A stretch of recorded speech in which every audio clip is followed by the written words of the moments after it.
Assalamualaikum warahmatullahi wabarakatuh. Perkenalkan, nama saya Bagus Ditomo, NIM 2340-2010, kelas Perbankan Syariah semester 2. Yang terhormat, Bapak Ali Nurofik, STHI, MAG, selaku dosen pengampu mata kuliah kewarganegaraan. Saya di sini ingin mereview kembali materi yang sudah dipresentasikan teman-teman yang lalu untuk tugas UTS.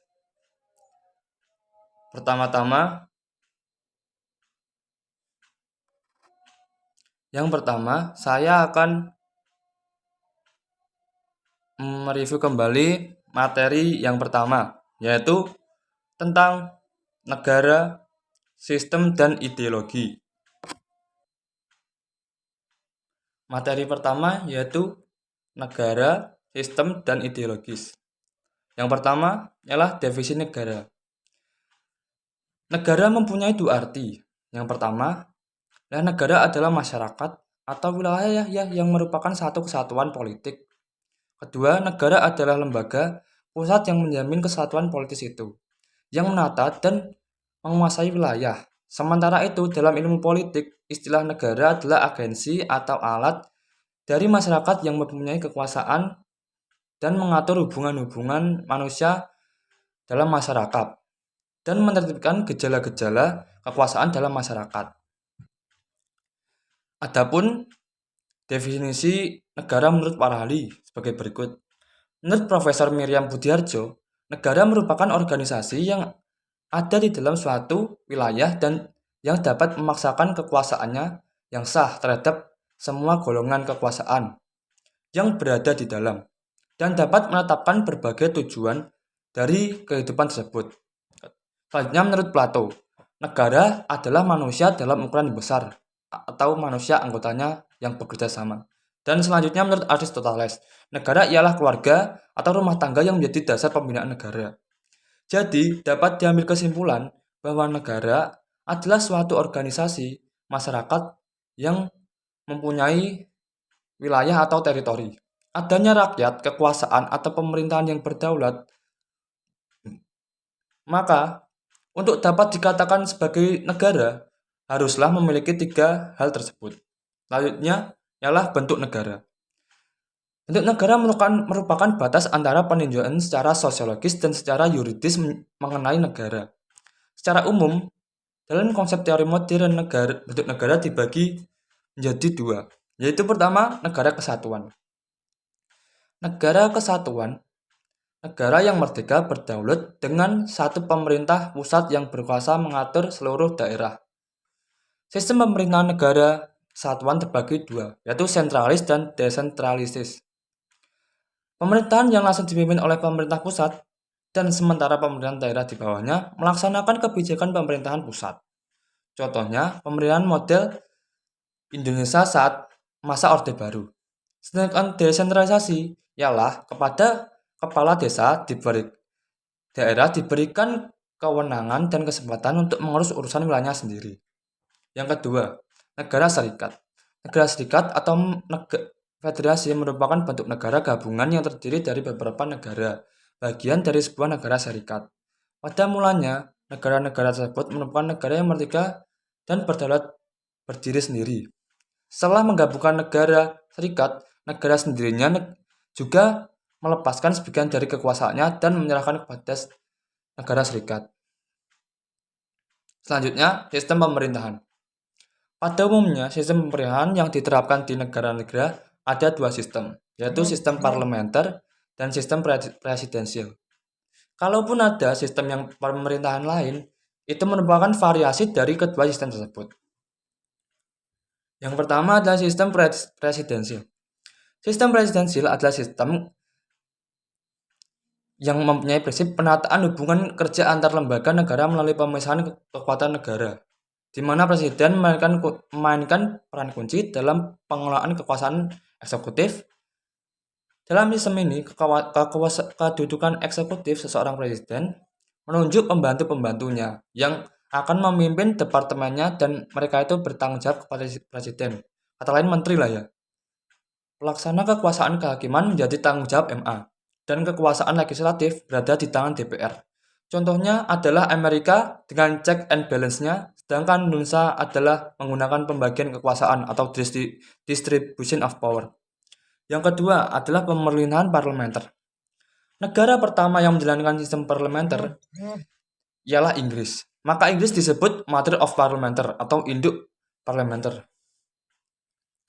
Sistem pemerintahan parlementer adalah sistem atau keseluruhan prinsip penataan hubungan kerja antar lembaga negara yang formal memberikan peran utama kepada parlemen atau badan legislatif dalam menjalankan pemerintahan negara.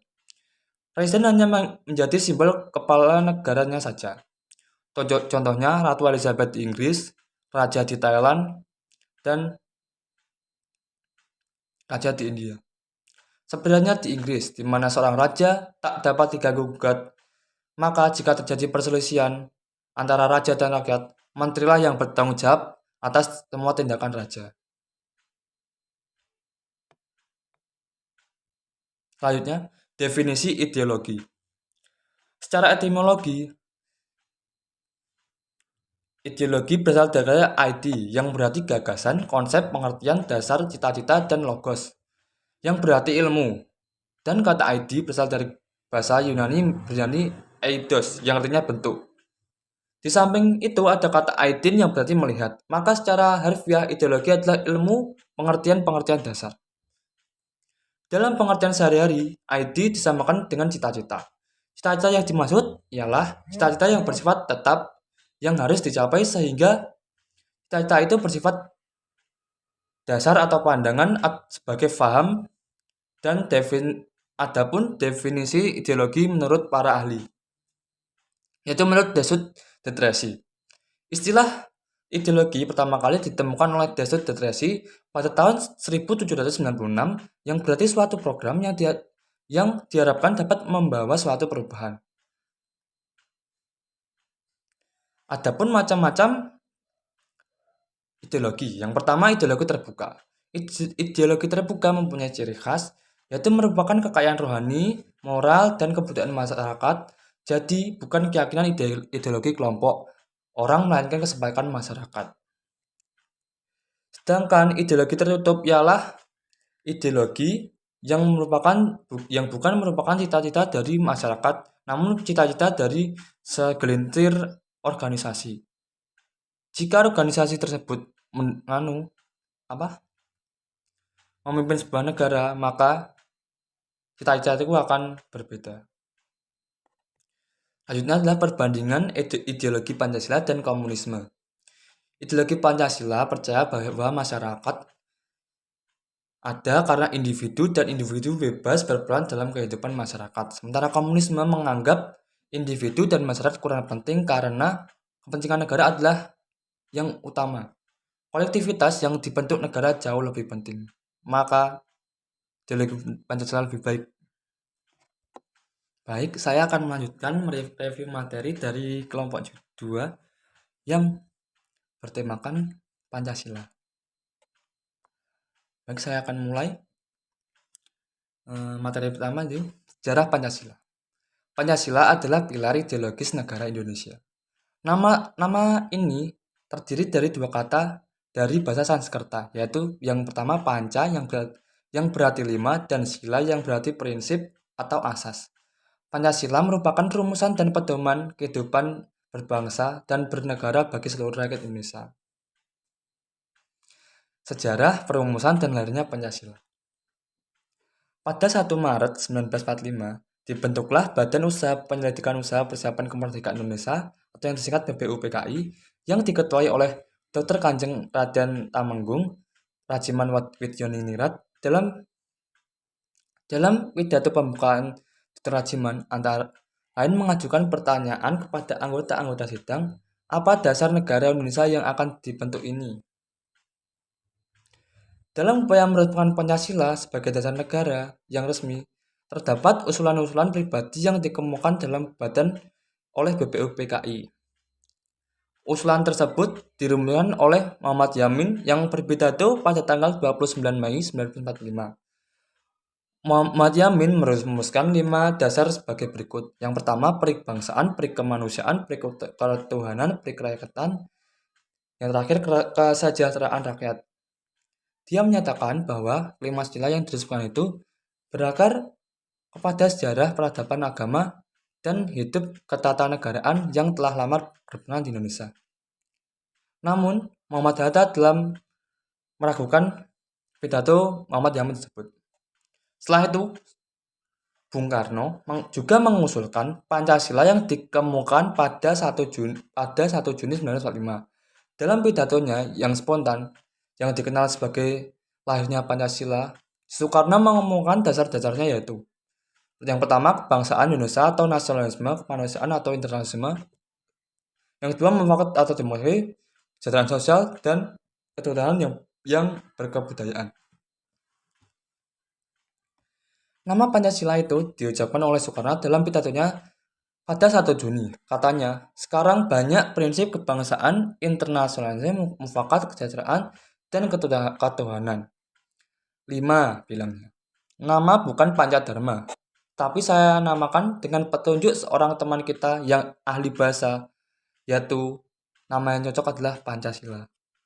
Sila artinya asas atau dasar, dan di atas kelima dasar itu, kita mendirikan negara Indonesia yang kekal dan abadi.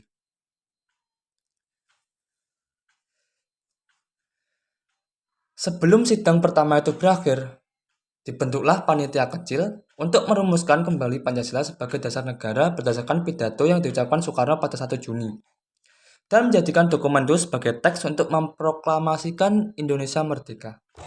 Dari panitia kecil itu, dipilih 9 orang yang dikenal sebagai Panitia 9 untuk menyelenggarakan tugas. Rencana mereka disetujui pada tanggal 22 Juni 1945, yang kemudian diberi nama Piagam Jakarta. Setelah rencana mereka disetujui pada tanggal 22 Juni 1945, yang kemudian diberi nama Piagam Jakarta. Setelah rumusan Pancasila diterima sebagai dasar negara secara resmi, beberapa dokumen penyebabnya ialah: rumusan pertama, Piagam Jakarta, Jakarta Center pada tanggal 12 Juni 1945. Kedua, rumusan kedua, pembukaan Undang-Undang Dasar 1945, tanggal 18 Agustus sampai 19 Agustus. Rumusan ketiga, yang Mukadimah Konstitusi Republik Indonesia Serikat pada tanggal 27 Desember 1949. Yang keempat adalah Mukadimah Undang-Undang Dasar sementara tanggal 15 Agustus 1950. Kemudian rumusan kelima, yang menjiwa rumusan kedua dan merupakan suatu rangkaian satuan dengan kondisi merupakan dekret presiden pada tanggal 5 Juli 1999.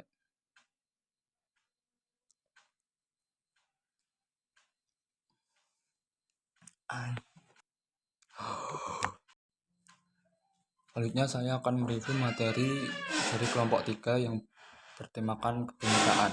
Materi pertama yaitu makna Bhinneka Tunggal Ika.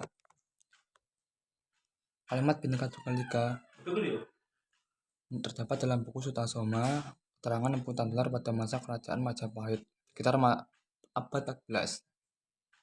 Dalam kitab Sutasoma, pengertian Bhinneka Tunggal Ika lebih ditekankan pada perbedaan bidang kepercayaan, juga keanekaragaman agama dan kepercayaan di kalangan masyarakat Majapahit. Bagi bangsa Indonesia, semboyan Bhinneka Tunggal Ika merupakan dasar untuk mewujudkan persatuan dan kesatuan Indonesia. Perwujudan persatuan dan kesatuan Indonesia merupakan semboyan Bhinneka Tunggal Ika. Dalam kehidupan sehari-hari dilakukan dengan cara hidup saling menghargai antar masyarakat yang satu dengan lainnya, tanpa memandang suku, agama, bahasa, adat, warna kulit, dan lain-lain.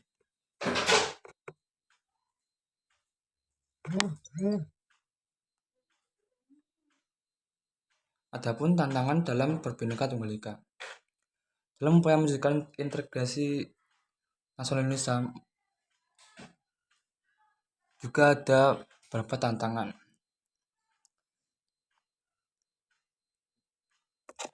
Mestinya secara horizontal berakar pada perbedaan suku, agama, ras, geografis, dan sedangkan dalam perbedaan antara elit dan massa di masa latar pendidikan kekotaan menciptakan kaum elit berbeda dari masa yang cenderung berpandang tradisional.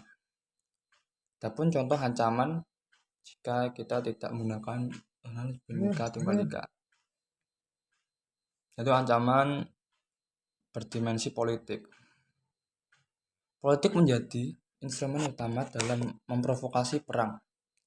Hal ini menunjukkan bahwa ancaman politik dapat meruntuhkan suatu rezim pemerintahan hingga dapat menghancurkan suatu negara. Yang terakhir, selanjutnya peran Bhinneka Tunggal Ika.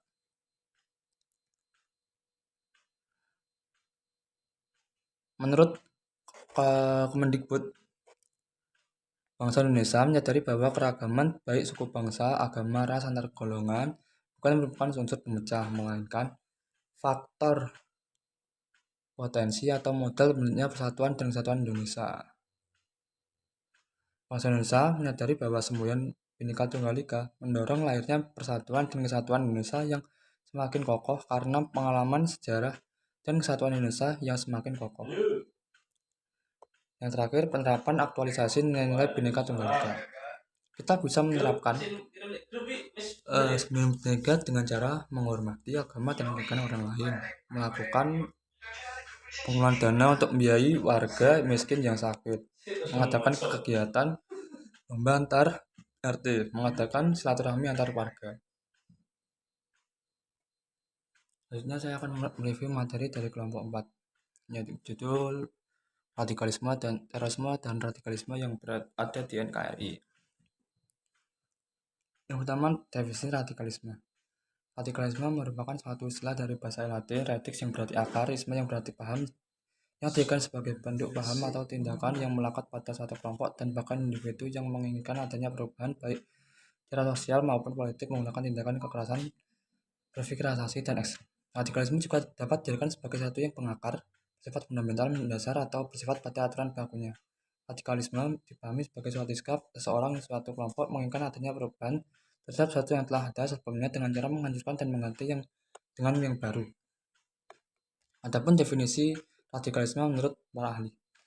Menurut Ari Widodo, radikalisme adalah suatu paham yang dibuat oleh sekelompok orang yang menginginkan perubahan atau pembaruan tatanan sosial dan politik secara drastis dengan menggunakan cara kekerasan. Selanjutnya, radikalisme yang pernah terjadi di NKRI.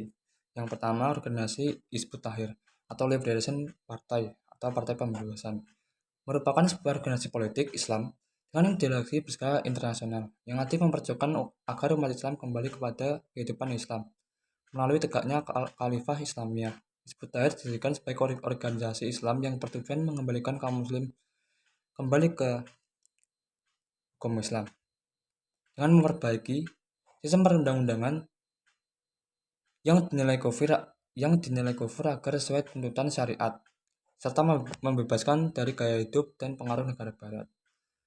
Selanjutnya adalah upaya mencegah paham radikalisme. Ada beberapa cara untuk mencegah paham radikalisme. Yang pertama, melalui pendidikan HAM. Melalui pendidikan HAM kepada masyarakat dan substansi pendidikan, HAM yang dimaksud yaitu difokuskan pada penguatan toleransi kepada sesama dan nilai-nilai Pancasila sebagai ideologi bangsa. Hal ini penting karena dengan adanya pendidikan tersebut diharapkan dapat mengikis paham radikalisme melalui pendekatan tak memiliki potensi ancaman dan kekerasan. Selanjutnya, definisi terorisme.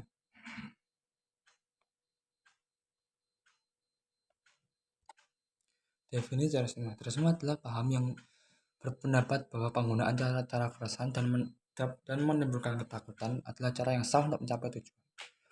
Menurut Muladi, terorisme dapat dikategorikan sebagai kejahatan terhadap hati nurani, crimes against conscience.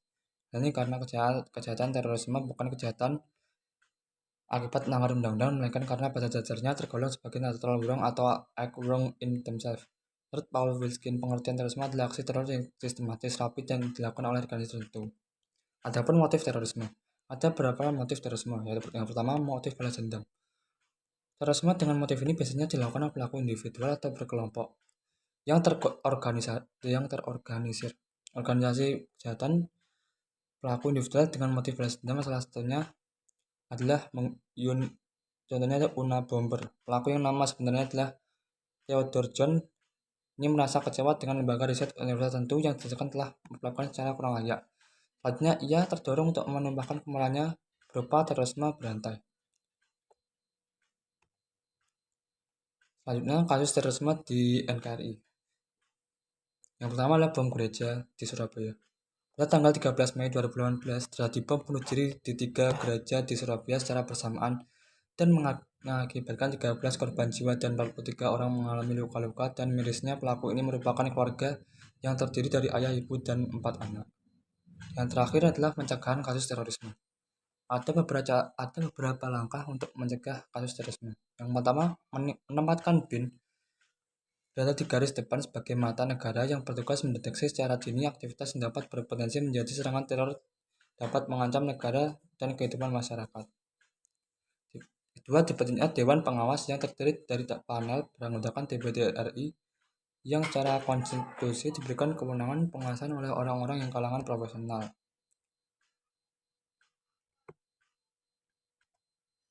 Bagi selanjutnya saya akan mereview materi dari kelompok 5 yang berjudul Konstitusi dan Perundang-undangan di Indonesia. Yang pertama, pengertian konstitusi. Konstitusi berasal dari bahasa Prancis constituer yang berarti membentuk. Maksud dan istilah tersebut ialah pembentukan, penyusunan, penyataan suatu negara dalam bahasa Latin. Konstitusi merupakan gabungan dari dua kata, yaitu cum dan berarti bersama, dengan statur berarti membuat suatu agar berdiri dan mendirikan, menetapkan sesuatu. Dengan kata lain, yang berarti menetapkan sesuatu secara bersamaan. Constitutiones berarti segala sesuatu yang telah diterapkan, sedangkan undang-undang dasar merupakan terjemahan dari kata Belanda grondwet. Kata ground berarti tanah, dasar yang berarti dasar dari undang-undang. Dalam terminologi fikih siasah, istilah konstitusi dikenal dengan dustur yang awal mulanya diartikan dengan seorang yang memiliki otoritas baik dalam politik maupun agama. Dustur dalam konteks konstitusi berarti kumpulan-kumpulan kaidah yang mengatur dasar tak tertulis atau konvensi maupun tak yang tertulis konstitusi. Dari berbagai konstitusi di atas dapat dikatakan bahwa dimaksud dengan konstitusi adalah jumlah aturan-aturan dasar dan ketentuan hukum yang dibentuk untuk mengatur fungsi dan struktur lembaga pemerintahan, termasuk dasar hubungan kerjasama antar negara dan masyarakat. Sementara itu, Parali juga berpendapat, seperti menurut James Bass, konstitusi sebagai suatu kerangka berpikir politik atau negara yang diorganisasi dengan dan melalui hukum.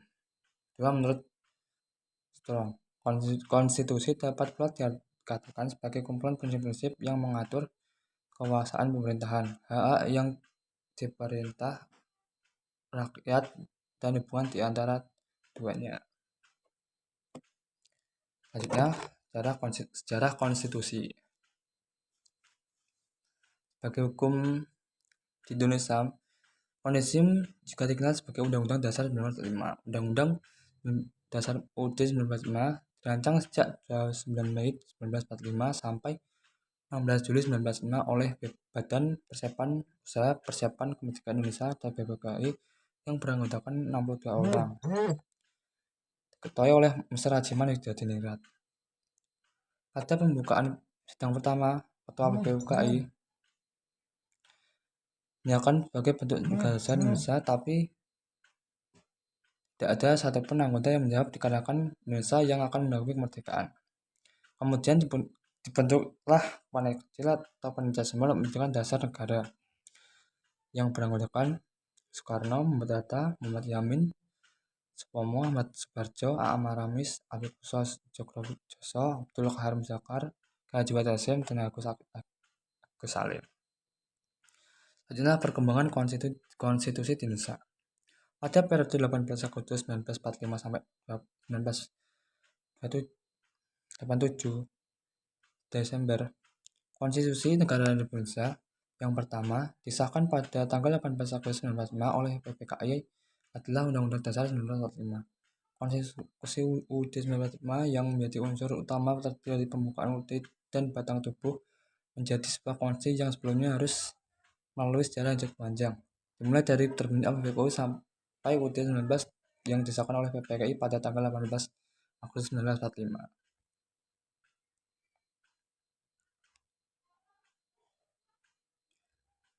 Yang kedua pada periode 5 Juli 1999 sampai 1998. Yang pertama melalui Orde Lama. Mulai pertengahan 1999, Presiden Soekarno menangkan satu model demokrasi yaitu demokrasi terpimpin. Perjalanan demokrasi terpimpin tidak bertahan lama. Berbagai konflik antar komponen lembaga pemerintahan semakin menajam. Pada tanggal 5 Juli 1999, Presiden Soekarno mengeluarkan suatu dekret yang memberikan konsesi dan menyatakan berlaku lagi Undang-Undang Dasar 45. Selanjutnya adalah sejarah perundang-undangan yang ada di Indonesia.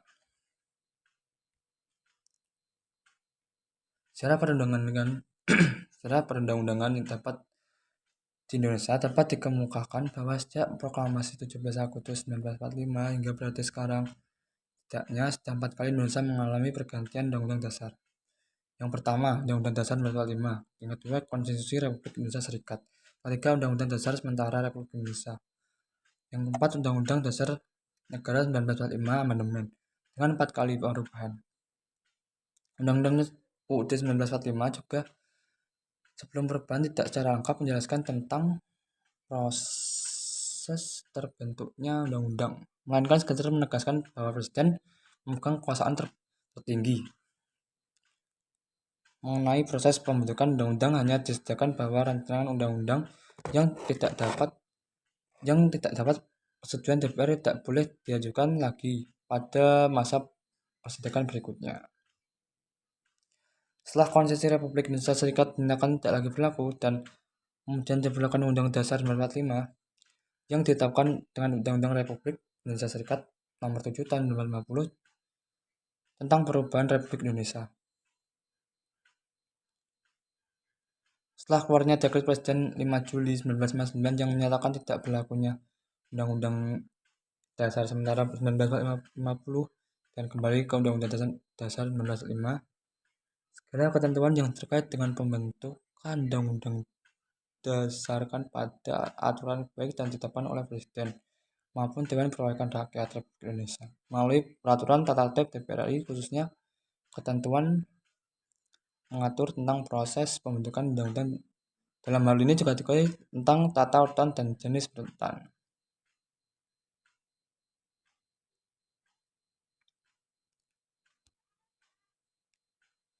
Selanjutnya saya akan mereview materi dari kelompok 6 yang berjudul Identitas Nasional. Pertama, pengertian identitas nasional. Istilah identitas dalam bahasa Inggris berarti identitas yang dapat diartikan sebagai suatu ciri tanda atau identitas diri yang melekat pada seorang atau suatu dan dapat dibedakan dengan orang lain. Dalam bahasa Indonesia, identity menjadi identitas, yang artinya keadaan atau ciri-ciri khusus benda atau orang. Ada pula yang mengartikan identitas atau jati diri menunjuk pada ciri-ciri yang melekat pada diri seorang atau sebuah atau benda. Yang dimaksud dengan identitas nasional secara terminologis merupakan ciri suatu bangsa yang secara filosofis membedakan dengan bangsa lain berdasarkan pergantian tersebut. Maka setiap negara di dunia akan memiliki identitasnya masing-masing.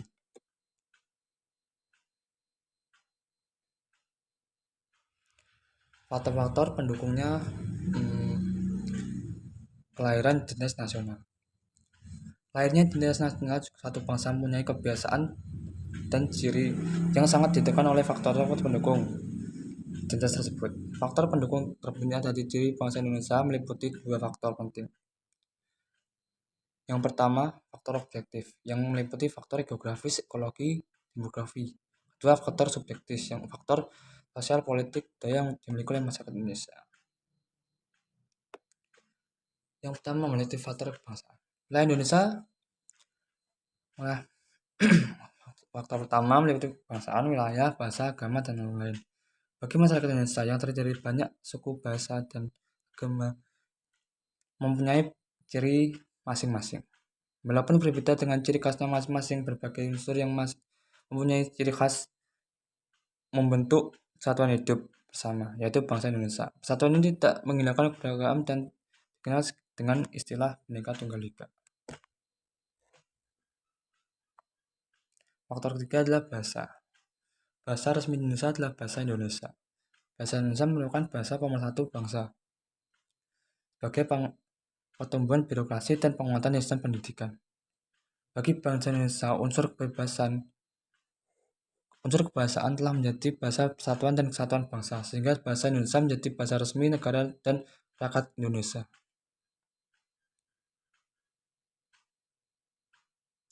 Selanjutnya, unsur-unsur pembentuk identitas nasional. Menurut ICCE, unsur pembentuk identitas nasional sebagai berikut. Yang pertama, sejarah. Menurut sejarah, bangsa Indonesia mengalami masa kerajaan sebelum menjadi negara Indonesia. Kedua, kerajaan Nusantara yaitu Majapahit dan Sriwijaya dikenal sebagai pusat kerajaan Nusantara yang pengaruhnya melampaui batas keberadaan kedua kerajaan tersebut. Yang kedua, kebudayaan. Aspek kebudayaan di Indonesia membentuk unsur ciri bangsa, meliputi 3 unsur yaitu budi, peradaban, dan pengetahuan. Penyebabnya adalah sikap masyarakat Indonesia yang ramah dan santun. Sedangkan kesantunan merupakan hal yang dipandang pertama untuk mengkompromi terhadap nilai-nilai umum masyarakat Indonesia yang menjamu dari esensi dasar negara Pancasila.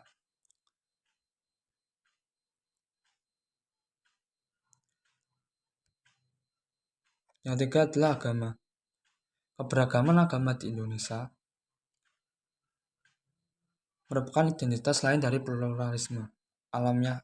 Dengan kata lain, keberadaan agama dan kepercayaan tidak hanya dijamin dalam konstitusi negara kita, namun juga merupakan anugerah Tuhan yang Maha Esa yang patut didukung oleh bangsa Indonesia. Yang terakhir adalah bahasa. Bahasa adalah atribut nasional bahasa Indonesia. Selanjutnya, karakter identitas nasional. Identitas nasional Indonesia adalah Pancasila. Makanya tercermin secara luas dalam berbagai tatanan kehidupan berbangsa dan bernegara. Nilai-nilai budaya tercermin sebagai jati diri bangsa bukanlah barang jadi atau disempurnakan, merupakan bahasan normatif dan dogmatis, melainkan sesuatu yang bersifat terbuka dan senantiasa diupayakan untuk kembangkan dengan cita-cita bangsa Indonesia.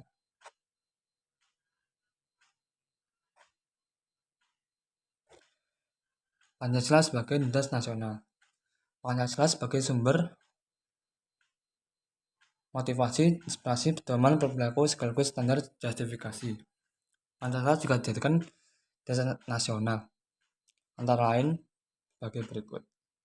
Pancasila sebagai dasar filsafat bangsa dan negara.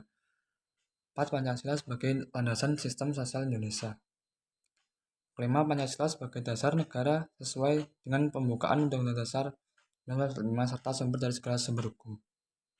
Pancasila sebagai pegangan hidup yang merupakan pandangan hidup bangsa Indonesia dalam persoalan hidup sehari-hari. Mungkin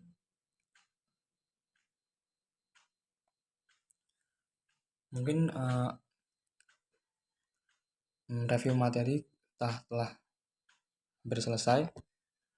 Sekarang kesimpulannya adalah pendidikan kewarganegaraan merupakan salah satu mata kuliah wajib di perguruan tinggi negeri. Pendidikan kewarganegaraan diberikan kepada mahasiswa sebagai generasi muda, penerus bangsa untuk memberikan bekal nilai-nilai kebangsaan dan pemahaman komprehensif mengenai wawasan Nusantara, ketahanan nasional, hak dan kewajiban sebagai warga negara, dan mengetahui konstitusi serta hak asasi manusia dalam menghadapi tantangan globalisasi demi eksistensi negara kesatuan Republik Indonesia. Mungkin sekian review materi dari saya. Bila ada salah kata, minta maaf. Sekian, wassalamualaikum warahmatullahi wabarakatuh.